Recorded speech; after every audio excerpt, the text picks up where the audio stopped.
आइए मंगलाचरण के लिए मैं आमंत्रित करूं। पहले 4 पंक्ति गुरुवर के चरणों में, फिर मैं आमंत्रित। किया गया जो कर्म पूर्व में स्वयं जीव द्वारा, उसका ही फल मिले शुभाशुभ, अन्य नहीं चारा। कारण इंद्रिय वाकसाय से जीते जो ज्ञानी, उन अरिहंत देव की मैंने सुखद शरण पाली। उन अरिहंत देव की मैंने सुखद शरण पाली। नमो भगवन, नमो भगवन। आइए मंगलाचरण के मैं तनिष्क को आमंत्रित करता हूँ। एक बार जोरदार ताली बजा दे। हाँ। शिरोमणि आचार्य गुरुवर 108 श्री विद्यासागर जी महामुनिराज की, गणाचार्याचार्य गुरुवर 108 श्री विराग सागर जी महाराज की, मंचासीन पूज गुरुवर 108 श्री विनम्र सागर जी महाराज की, वंदनीय आचार्य संघ की, वंदनीय आर्यिका संघ की। तेरी चौखट पे सर झुकाता रहूं, तेरे दरबार में तो आता रहूं। हो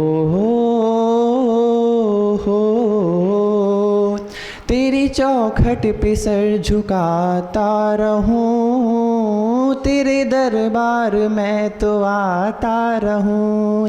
तेरे कर से मुझको आशीर्वाद चाहिए, तेरे कर से मुझको आशीर्वाद चाहिए। उसके बाद बाबा मुझको कुछ ना चाहिए, उसके बाद बाबा मुझको कुछ ना चाहिए।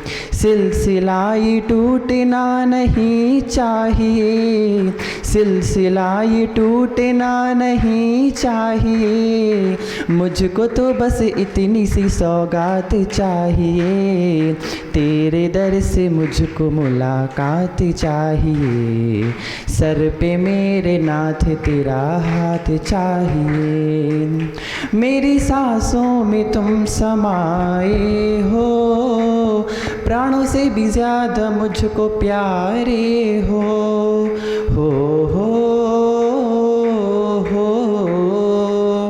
मेरी सांसों में तुम समाए हो, प्राणों से भी ज़्यादा मुझको प्यारे हो। दिन में साथ साथ तुम रहो मेरे, दिन में साथ साथ तुम रहो मेरे। सपनों में आते रहो वो रात चाहिए, तेरे कर से मुझको आशीर्वाद चाहिए। सर पे मेरे नाथ तेरा हाथ चाहिए, सिलसिला ये टूटना नहीं चाहिए, सिलसिला ये टूटना नहीं चाहिए। मुझको तो बस इतनी सी सौगात चाहिए, सर पे मेरे नाथ तेरा हाथ चाहिए, सर पे मेरे नाथ तेरा हाथ चाहिए। नमोस्तु गुरुवर, नमस्ते।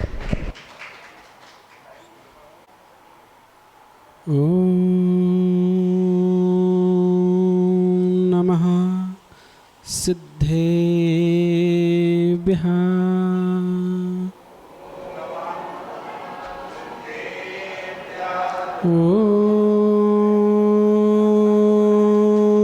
नमः सिद्धेभ्यः।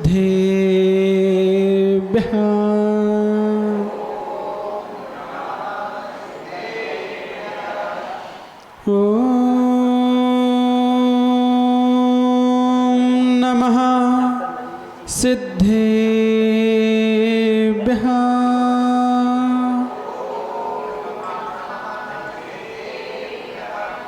नमो अरिहन्ताणं, नमो सिद्धाणं, नमो आयर्याणं, नमो वज्रायाणं, नमो लोये सव्यसाहुणं।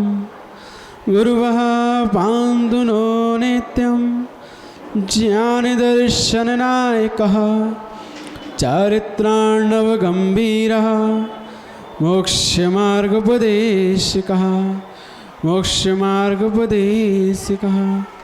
जय बोले अनंतानंद सिद्ध परमेष्ठी भगवान की, जय बोले देवादिदेव विकट श्री आदिनाथ भगवान की, जय बोले अंतिम तीर्थंकर शासन नायक महावीर भगवान की, परम पूज्य गुरु श्री राजसंत गणाचार्य 108 विराग सागर जी गुरुदेव की, परम पूज्य भगवान उच्चारणाचार्य 108 विनम्र सागर जी गुरुदेव की, अहिंसामय विश्व धर्म की।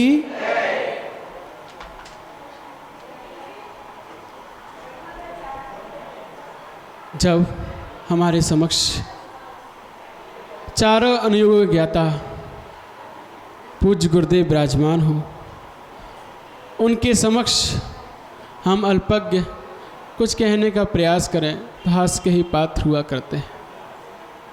फिर भी जिन शासन में गुरु की आज्ञा सर्वोपरि कही गई है, उन गुरु की आज्ञा को श्रोधार करता हुआ उनके चरणों में रहकर जो सीखा है, समझा है, जाना है, अनुभव किया है, उसमें से ही कुछ कहने का प्रयास करूँगा। जो अच्छा लगे पूज्य गुरुदेव का समझना, खराब लगे हमारा समझकर भूल जाना। हमारे पूज्य गुरुदेव बतलाते हैं कि दुनिया में 4 प्रकार के लोग आते हैं। कितने प्रकार के? 4 प्रकार के लोग आया करते हैं। पहले वो जो अंधेरे में आते हैं और अंधेरे में चले जाते हैं। दूसरे वो जो अंधेरे में आते हैं और उजाले में चले जाते हैं। तीसरे वो हुआ करते हैं जो उजाले में आते हैं और अंधेरे में चले जाया करते हैं। चौथे वो हुआ करते हैं जो उजाले में ही आते हैं और उजाले में ही चले जाया करते हैं। तो 4 प्रकार के लोग दुनिया में आते हैं।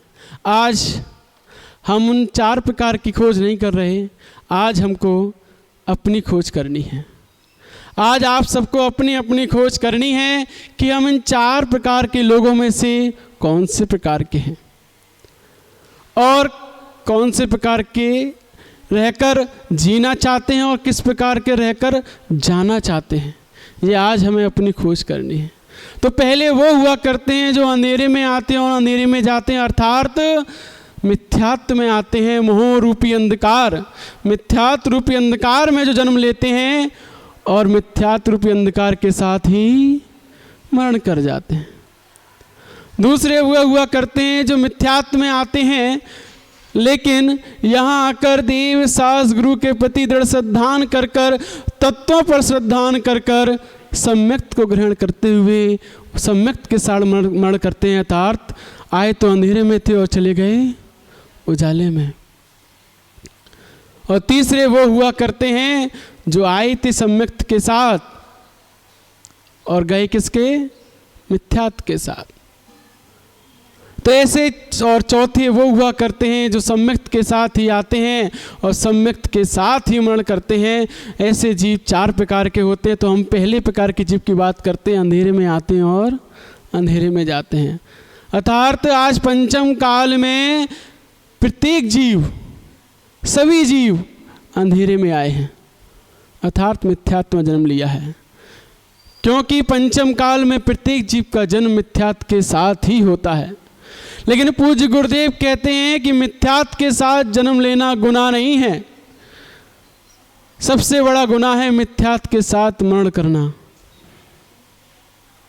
क्योंकि ये पूर्व भव की गलती हो गई जो हमने मिथ्यात्व के साथ जन्म लिया है, लेकिन वर्तमान में जो हम गलती कर रहे हैं, ये सबसे बड़ी गलती कर रहे हैं कि हम पूर्व संस्कारों के बसात आज हमें इस पंचम काल में जन्म लेना पड़ा।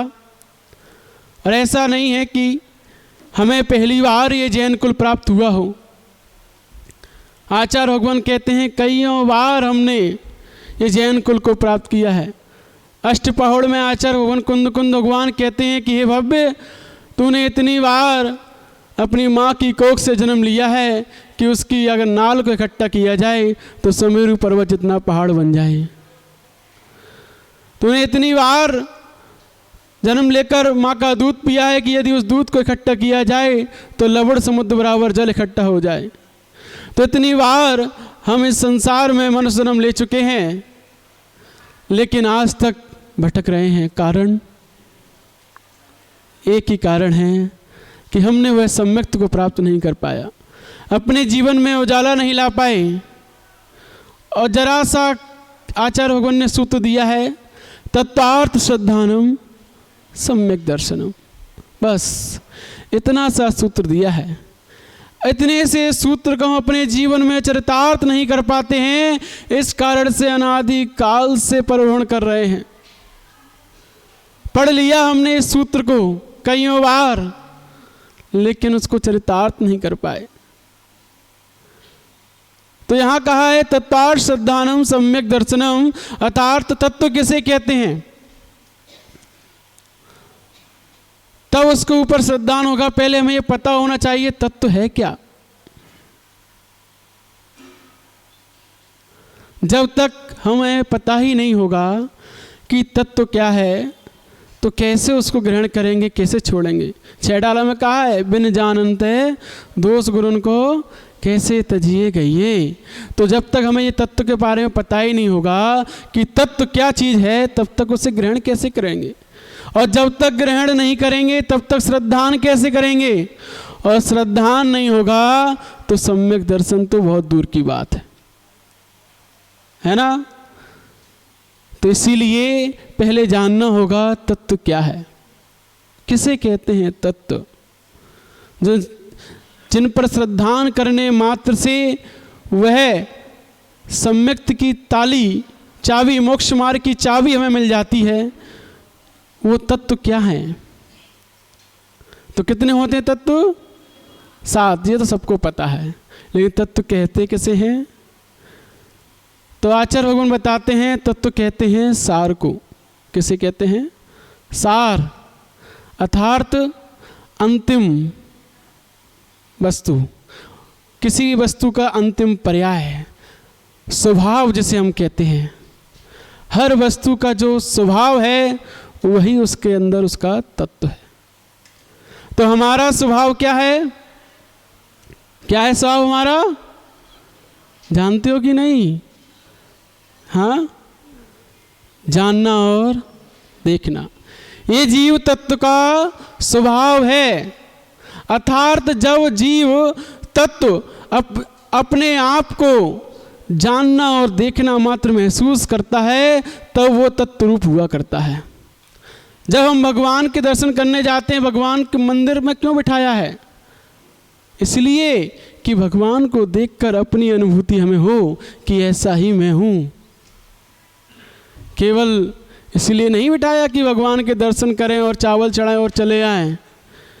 केवल इसलिए नहीं बिठाया कि हमारा नियम पूरा हो जाए कि भगवान के दर्शन के बिना हम पानी में ग्रहण नहीं करेंगे। तो दर्शन कराए और बस अपनी तैयारी चालू खाने पीने की, इसलिए नहीं है। भगवान को मंदिर में इसलिए हम विराजमान करते हैं कि उनके दर्शन करके हमें निज की अनुभूति हो।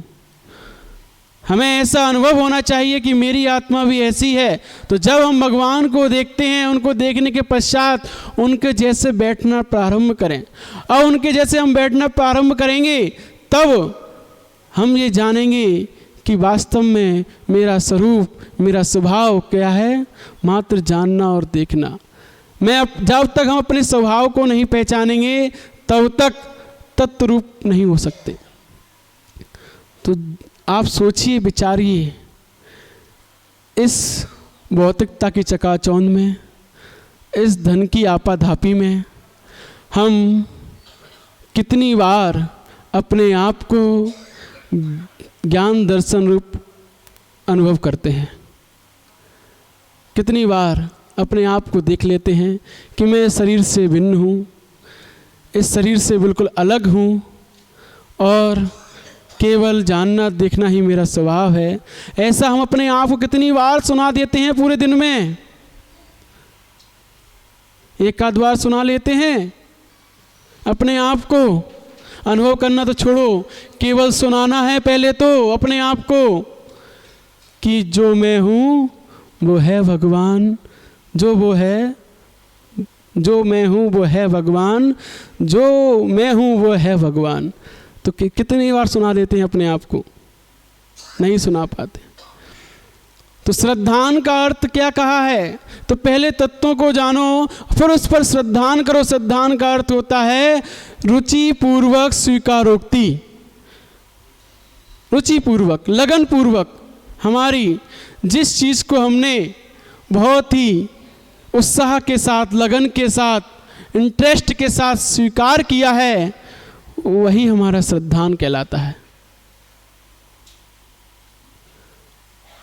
अब सोचिए, विचार कीजिए, हमने किसको पूर्ण लगन के साथ, पूर्ण समर्पण के साथ स्वीकार किया है? किसको?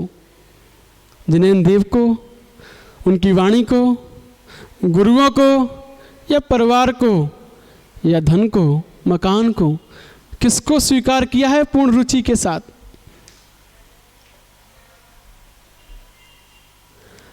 जिसको हमने पूर्ण रुचि के साथ स्वीकार किया है, उसी के लिए ही हमारा तन, मन, धन, जीवन उसी के लिए ही समर्पित होता है। अब आप विचार कीजिए कि हम तत्व में कितनी रुचि रखते हैं। जितना ज़्यादा हमारी रुचि जिस चीज़ के प्रति होती है, उसके लिए हम चिंतन हमारा उतना ज़्यादा ही होता है। अब आपकी रुचि किस ओर है? पुरुषों की रुचि धन की ओर है, तो पूरे दिन वही चिंतन चलता रहता है, कैसे धन कमाना है, कैसे व्यापार में वृद्धि करनी है, कैसे एक मकान से 2 करने हैं, एक प्लॉट से 4 करने हैं, किस प्रकार से आगे आगे बढ़ना है, इसी में ही दिमाग लगता रहता है। क्यों? क्योंकि रुचि उधर ही है। जिस ओर रुचि होती है उस ओर ये मन अपने आप दौड़ता है, अपने आप भागता है। और आचार्य भगवान ने कहा है, पर द्रव्यन से भिन्न आप में रुचि सम्यक तो भला है। तो जब रुचि जिस ओर होती है उसी ओर सम्यक श्रद्धान प्रकट होता है। और श्रद्धान केवल एक प्रकार का नहीं होता, 2 प्रकार का होता है। कितने प्रकार का श्रद्धान होता है? 2 प्रकार का, एक मिथ्या श्रद्धान और एक सम्यक श्रद्धान। तो जब हमारी रुचि धन की ओर है, परिवार की ओर है, रागियों की ओर है, तो हमारा श्रद्धान कैसा है? कैसा है? मिथ्या श्रद्धान। और जब हमारी रुचि वीतरागियों की ओर है, शास्त्रों की ओर है, गुरुओं की ओर है, तो हमारा श्रद्धान कैसा होता है? सम्यक रूप होता है। जब हमारी रुचि अपने जीव तत्व को निहारने की ओर है कि मैं कैसा हूँ, इस ओर है, हम बार बार हर एक घंटे में अपने आप को इस शरीर से भिन्न महसूस करते हैं, तो समझना हमारी रुचि इस शरीर की ओर नहीं, जीव तत्व की ओर है। और जैसे जैसे हमारी रुचि तत्वों की ओर बढ़ती जाती है, वैसे वैसे श्रद्धान उस ओर बढ़ता जाता है। और जैसे जैसे श्रद्धान होता जाता है, सम्यक्त कहीं दूर नहीं होता, क्योंकि श्रद्धान सम्यक्त रूप ही हुआ करता है। तो इसीलिए आपसे इतना कहना है, हम अंधेरे में आए, कोई गलती नहीं हुई, लेकिन अब अंधेरे में नहीं जाना है। अब हमें अपने श्रद्धान को अर्थात अपनी रुचि पूर्वक स्वीकारोक्ति को सही जगह लगाना है। हमने रागियों को कई भवों से स्वीकार किया हुआ है, इन रागियों के साथ कई भवों से रह रहे हैं। किस पूर्वक? लगन के साथ, रुचि के साथ, आनंद के साथ, इन्हीं में आनंद मानते हुए जी रहे हैं, रह रहे हैं। इसीलिए संसार में प्रवण कर रहे हैं, इसीलिए मिथ्यात्व में डूबे हुए हैं। और यही अच्छे लगते हैं। क्यों? कि मोह महामद पियो अनादि, भूल आपको भर मत बात। क्योंकि ये महामद हम अनादि काल से पीते आ रहे हैं और अपने आप को भूले हुए हैं। ये गलती हम अनादि काल से करते आ रहे हैं, लेकिन अब ये गलती नहीं करनी है। अब ये गलती की तो ये मनुष्य जीवन, ये जैन कुल, ये देवशास्त्र गुरुओं का समागम जो दुर्लभ से दुर्लभ है संसार में पाना, वो सब व्यर्थ चला जाएगा। क्या आप चाहते हो व्यर्थ जाए? नहीं चाहते ना? तो आपको इतना बताना है कि आप सब में से अगले भव में जैन कौन कौन बनना चाहता है?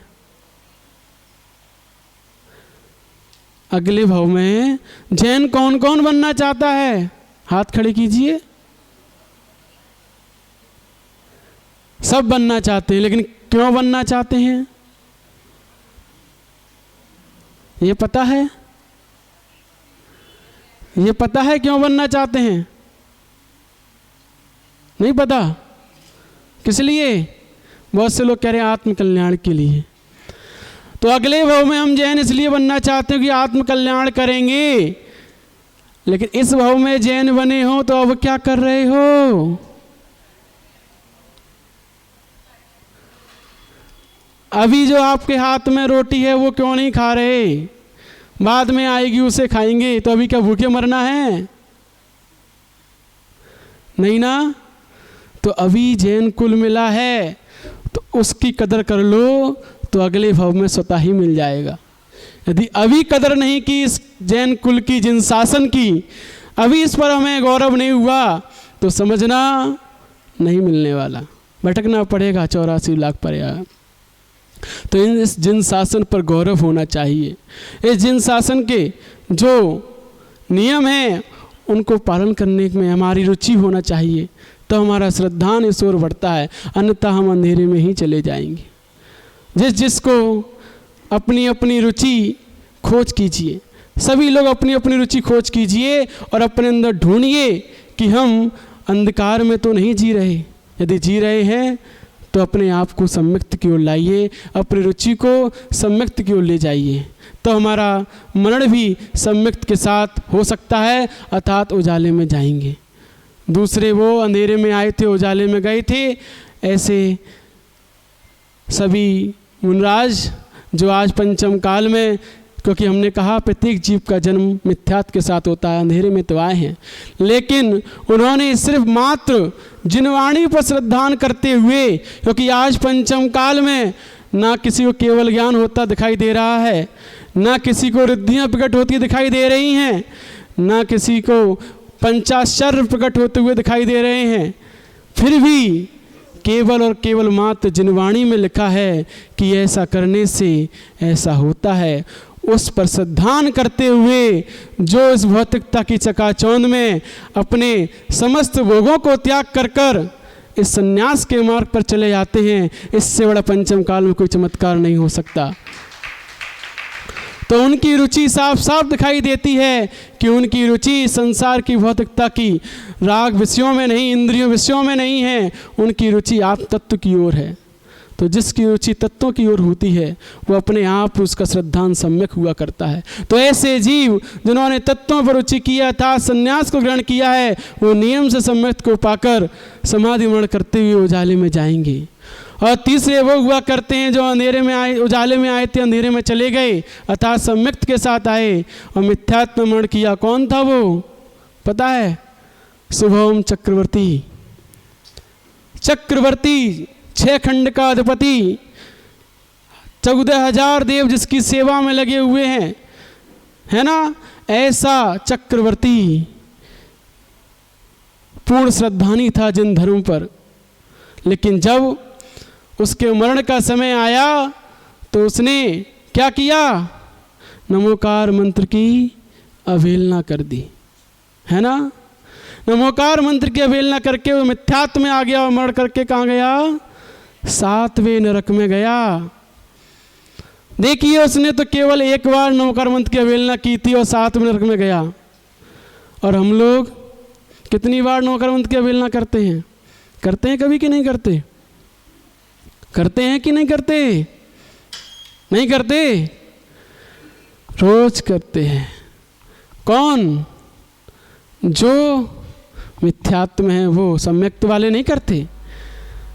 जो लोग मिथ्यात्व में वो नमोकार मंत्र की रोज अवहेलना करते हैं। क्यों? क्योंकि उसमें कहा है नमो लोए सब सावणम, नमो आयरियानम, नमो वज्जायनम।